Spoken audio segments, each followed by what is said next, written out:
halkan waa tilmaan TV qayb qadarinta qiimaha mudan anaga socotiin haday taamir kugu horeysay boggan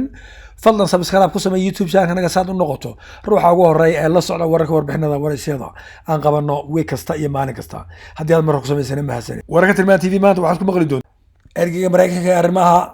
geeska Afrika oo maanta ka degay Makalle halkaas oo kula kulmay madaxweynaha ku meel gaarka ee kilka Tigreega Getachew Reda maamulka ku meel gaarka kilka Tigreega ku eeday Eritrea inay wali ciidamadeedii ay ku jiraan waqooyiga Tigreega halkaas oo ay sheegeen inay suuragal ahayn in la geeyo caawimaad loo baahan madaxweynaha dalka Masar Al-Fatah Al-Sisi oo la kulmay madaxweynaha dalka Mauritania ayaa shir jaraa'id u qabtay oo ku sheegay in loo baahan yahay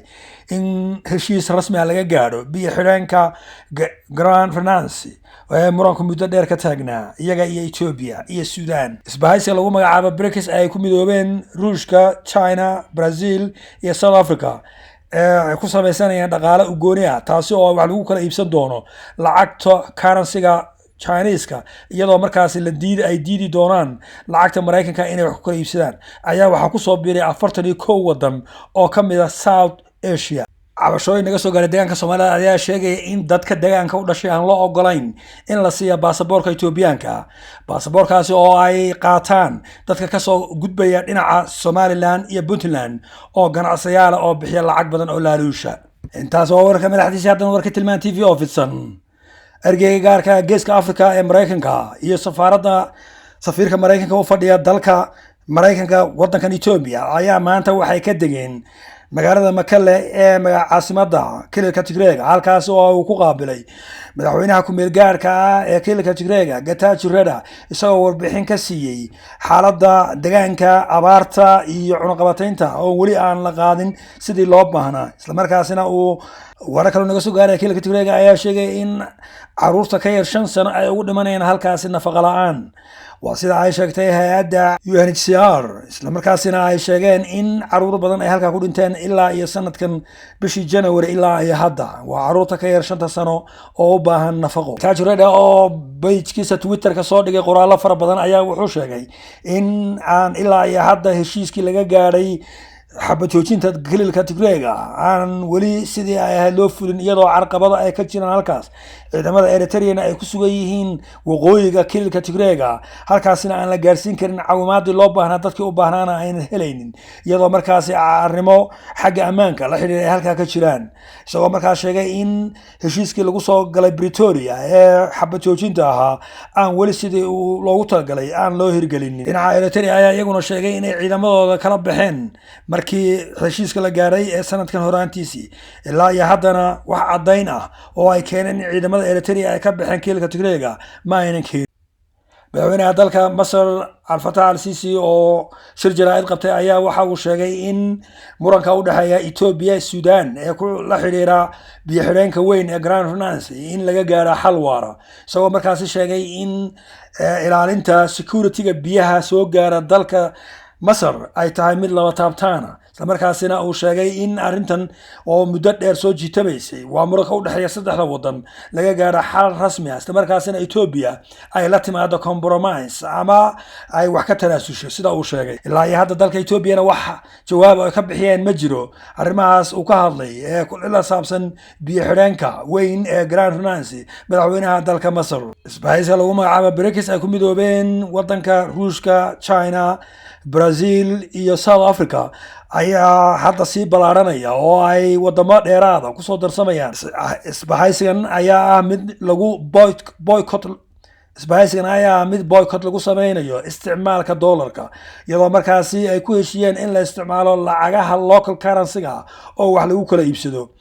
heshiiskan ayaa muddo shaqeynaya ilaa 6 bilood haddana wararku waxay sheegayaan inay sameyn doonaan bangi lagu magacaabo BRICS Bank oo ay bangigaasi maal gelin doonaan wadanka Saudi Arabia taasi oo markaasi ay sheegayaan wadamadaasi inay ku kala iibsan doonaan lacagaha currency-ga wixii ganacsi ah iyo saliidda taasi oo dhulka gelin doonto dhaqaalaha wadanka Mareykanka waxa hadda ku soo biiray oo saxiixay 41 wadan oo wadamada South Asia ayaa saxiixay heshiiskaasi oo ay ka mid tahay India iyo wadamo kale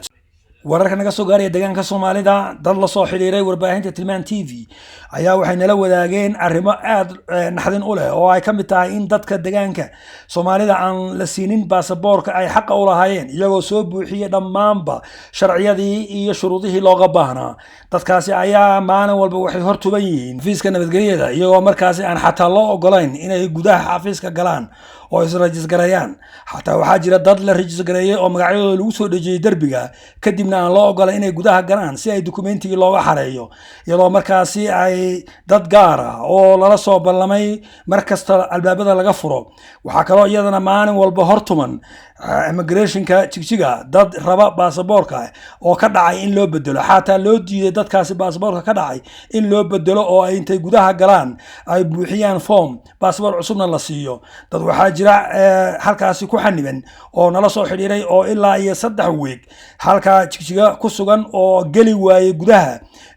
immigrationka, iyadoo markaasi dad gooni ah magacyadooda inta la yeeriyo albaabka laga furo oo ay gudaha galaan. wararka ayaa waxay sheegayaan dadka baasaboorada ka qaata magaalada jigjiga inay u badan yihiin ganacsadayaasha ka yimaada Somaliland iyo Puntland, kuwaasi oo wata lacag badan oo dollar laaluush badanna bixiya. halkaasina waxay markaasi kalifaysaa in dadkii xaq u lahaa aysan helin baasaboorkii ay xaq u lahaayeen. dad waxaa jira xanuunsan oo aadi lahaa inay isbitaalada India iyo meelo kale iska soo daweeyaan. dad waxaa jira xajka aadi lahaa oo waayay baasaboorkii. dad badan oo nala soo xiriiray oo kala duwan oo deegaanka ka soo jeeda iyo qaar iyagu baasaboor raadinayay ayaa nala wadaagay arrintaas. waxaana ka codsanaynaa dowladda deegaanka Soomaalida in dib loo fiiriyo habka ay u shaqeeyaan xafiiska nabadgelyada iyo xafiiska immigrationka magaalada jigjiga, iyagoo marar badan lagu eedeeyay musuqmaasuq, wax isdabamarin iyo laaluush qaadasho, iyo iyaga oon dadka shacabka ee deegaankan u dhashay aan marnaba shaqadii loo baahnaa inay u qabtaan ay ahaa inay baasaboorada siiyaan aynan siinin oo ay musuqmaasuqaan. arrintaasi waa dowladda federaalka ayaan u gudbin doonaa dacwadan oo aan ogeysiin doonaa musuqmaasuqa iyo jahawareerka ka jira xafiiska nabadgelyada iyo xafiiska immigrationka magaalada jigjiga oo aan qabanin adeegii iyo shaqadii loo egmaday inay u qabtaan shacabka dowladda deegaanka Soomaalida. halkaad warkaa kala socotiin warbaahinta Tilmaan TV. hadday tahay markii ugu horeysay boggan fadlan subscribe ku samee YouTube channel naga saad u noqoto ruuxa ugu horeeya ee la socda wararka warbixinada iyo waraysyada. haddaad marar ku samaysana mahadsani.